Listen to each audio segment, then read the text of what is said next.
Jaipur excited है, fired up. मेरी journey इस बिजनेस में आज के 15 साल पहले शुरू हुई थी और मुझे वो 500 रुपए के नोट की वैल्यू समझ में आ गई थी, लेकिन मुझे भी 1 साल लगा।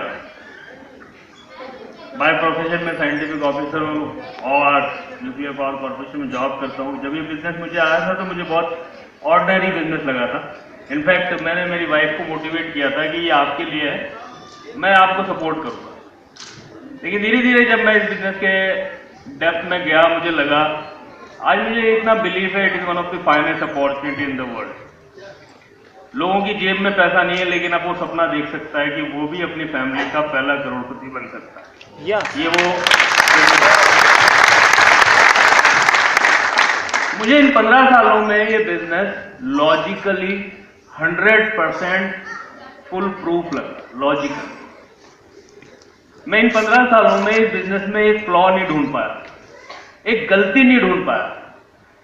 मैंने शुरू के पहले 3 साल में बहुत शक किया इस बिजनेस, बहुत ढूंढा इस बिजनेस में कमी, क्योंकि मेरा फेथ नहीं था, बिलीफ नहीं था बिजनेस में। ऐसा भी हो सकता है कि इतना कम पैसे में लगा के इतना बड़ा बिजनेस कर सकते हैं क्या?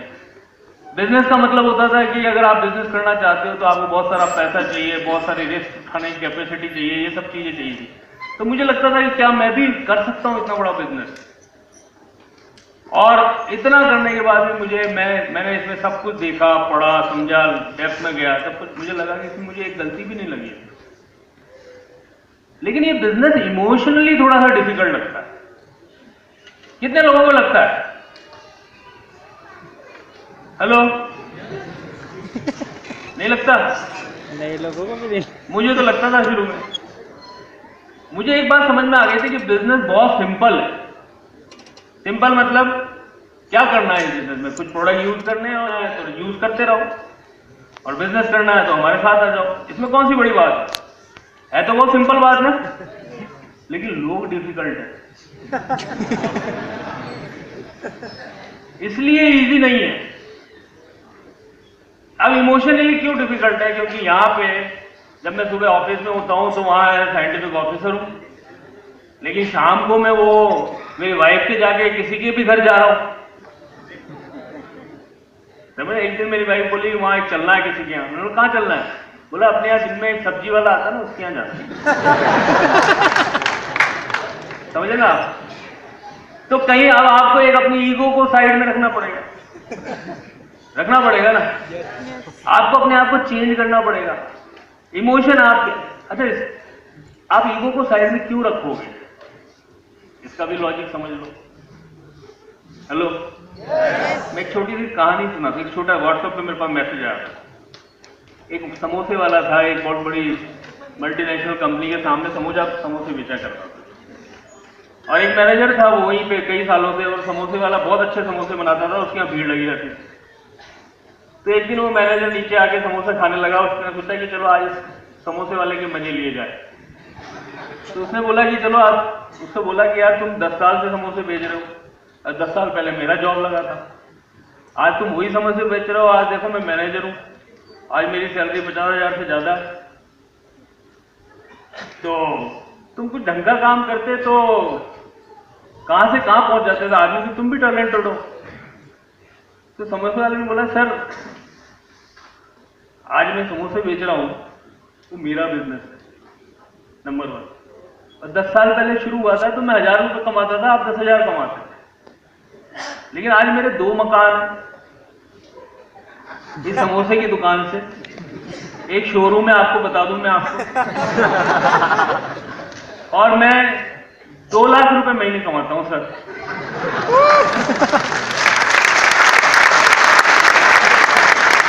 इसने बोला सर चटनी और चाहिए क्या आपको?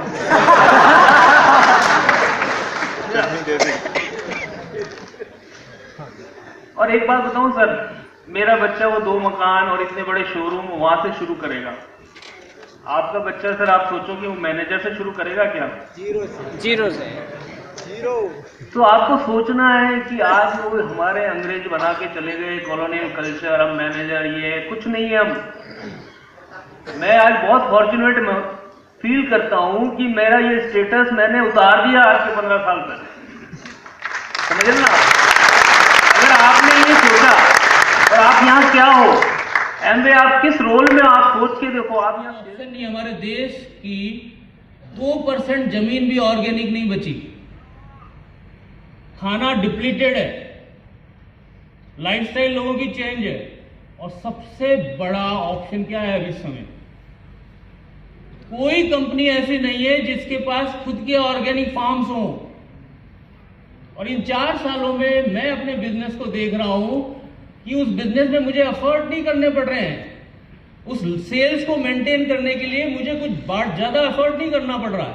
इन 4 सालों में न्यूट्रलाइट ब्रांड एस्टेब्लिश हो चुका है इंडिया में।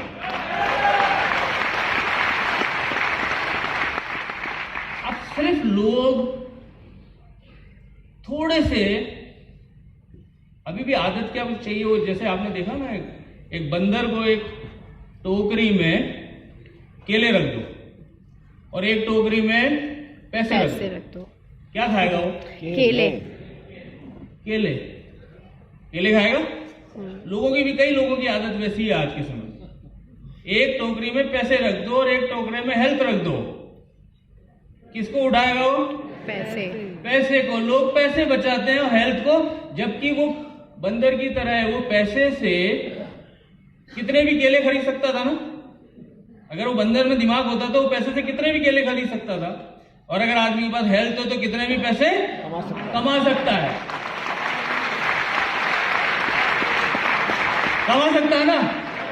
लेकिन लोग सोचते हैं, लेकिन अभी पता क्या हो रहा है मार्केट में, हम किसी को न्यूट्रलाइट के बारे में बताते हैं, उसको फूड सप्लीमेंट के बारे में बताते हैं, उसको समझ आती है और वो 2-2.5 हज़ार रुपये खर्च करके डेली ले लेता है, क्योंकि आपने परस्यू किया, आपने बताया। 4 महीने जब वो उसको यूज करता है उसको अच्छा लगता है। 4 महीने बाद क्या होता है, वो ऑर्डर नहीं करता। 4 महीने के बाद वो ऑर्डर नहीं करता एकदम से, फिर 3-4 महीने ऐसे निकलते हैं। फिर वो फील करता है यार, वो जो 4 महीने जब मैं डेली खाता था और जो अब जो 2-3 महीने निकल रहे हैं उसमें कुछ फर्क है। फिर वो एक डिस्ट्रीब्यूटर से वापस फोन करके पूछता है, अभी डेली कितने में आ रही है? सुना आपने? हो रहा है ऐसा आपके साथ? कितना डिस्काउंट आ रहा है इसमें, समझ रहे हो आप? फिर वो वापस ऑर्डर करता है, फिर वो बोलता है कि मेरी वाइफ को यार इसको ये प्रॉब्लम है। आज किसी के पास हेल्थ नहीं है। मैंने तो इतने घरों में गया हूं, हर घर में लोग बीमार हैं। लोगों के पास बैंक में पैसा हो सकता है, लेकिन लोगों का सारा शोरूम खराब है। समझ में आया ना?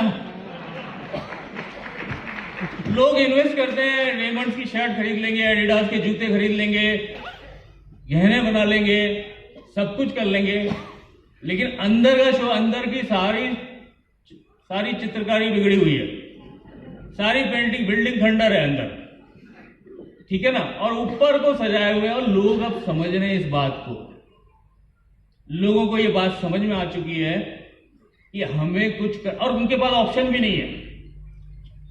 कई लोग बोलते हैं कि मैं फ्रूट्स लूं या न्यूट्रलाइट लूं, तो मैं उनको बोलता हूं कि फ्रूट से तो बीमार हो गया आप। लोग बोलते हैं कि दूध पीऊं या न्यूट्रलाइट खाऊं, तो मैंने बोला दूध पीना छोड़ो वरना बीमार पड़ोगे आप। आपको पता है फ्रूट्स में कितना पेस्टिसाइड्स है? दूध आपको लगता है कि वाकई में प्योर है? रोज इस एडल्ट्रेशन को कैसे बदलोगे आप? और अभी 30 साल कोई कंपटीशन नहीं है हमारे पास, कोई भी कंपनी की कोई भी ताकत नहीं है कि हमारा मुकाबला कर सके, किसी भी का भी नहीं। और प्रिवेंटिव हेल्थ बहुत बड़ा बिजनेस है। 2 ही धंधे चल रहे हैं दुनिया में, या तो एजुकेशन या हेल्थ। तीसरा चला गया वो रियल एस्टेट का। अभी 10 साल 15 साल कोई, हेलो, मोदी जी ने वैसा काम किया कि अब कॉमन आदमी के लिए उन्होंने एक अच्छी रूपरेखा भेज दी कि अब, लेकिन अब दो ही है, एक एजुकेशन और हेल्थ। एजुकेशन में तो जुगाड़बाजी चल जाती है पैसे वालों की। सारे मेडिकल कॉलेज किसके हैं? मंत्री के, कईयों के, मिनिस्टर के, पैसे वालों के। हेल्थ में जुगाड़बाजी नहीं चल सकती, क्योंकि हेल्थ में कॉर्पोरेट्स किस लेवल पे आएंगे? ज्यादा ये आएंगे कि हॉस्पिटल खोल सकते हैं, लेकिन वहां तो बीमारों का इलाज होने वाला है। ठीक है। और हम आज की जो इकोनॉमी है वो इकोनॉमी है एक्सपीरियंस इकोनॉमी। अगर मुझे न्यूट्रलाइट खा के मेरी मदर को फायदा हुआ, मुझे फायदा हुआ और मैं उस एक्सपीरियंस को शेयर करता हूं, तो वहां बिजनेस होता है। समझ में आया ना? और वो हम और आप मिलके कर सकते हैं। समझ में आया ना? और ये काम अगर आपने किया, लोग सुनने के लिए तैयार हैं, लोग आपको पता होना चाहिए फ्यूचर के डॉक्टर्स आप होने वाले हो। फ्यूचर के डॉक्टर्स आप होने वाले हो, लेकिन आपको इस बिजनेस को आत्मसात करना पड़ेगा। मैं इंजीनियर हूं, साइंटिफिक ऑफिसर हूं, लेकिन मैंने ये समझा बहुत अच्छे से कि मुझे न्यूट्रिशन के बारे में सीखना है, लर्न करना है, मुझे पढ़नी है किताबें, मुझे सेशंस अटेंड करने हैं, मुझे ट्रेनिंग प्रोग्राम में पार्टिसिपेट करना है। ये मुझे समझ में आ गई थी आज के 8-10 साल पहले, और मैंने और हेमा ने किया ये काम, और हमने इस बिजनेस को बनाया लोगों से ये एक्सपीरियंस शेयर करके कि देखो आज के समय में, मुझे याद है कि मैं कोटा में रहता हूं कि जब 2003 या 2004 पहले डॉक्टर्स को जब हम ये बताते थे तो वो रिलाई नहीं करते थे। हमारे जो कंज्यूमर है डॉक्टर्स के पास जाते थे, तो वो कंज्यूमर्स जो है ना वो कहते थे, डॉक्टर्स कहते थे उनको नहीं इस बेकार। अब क्या कहते हैं पता? मेरा एक्सपीरियंस है, आपके जयपुर में पता नहीं, लेकिन ये कहते हैं अब डॉक्टर्स ये नहीं कहते कि ये सही चीज नहीं है। आप डॉक्टर ये कहते हैं कि अगर आप ले सकते हो तो बहुत बढ़िया है।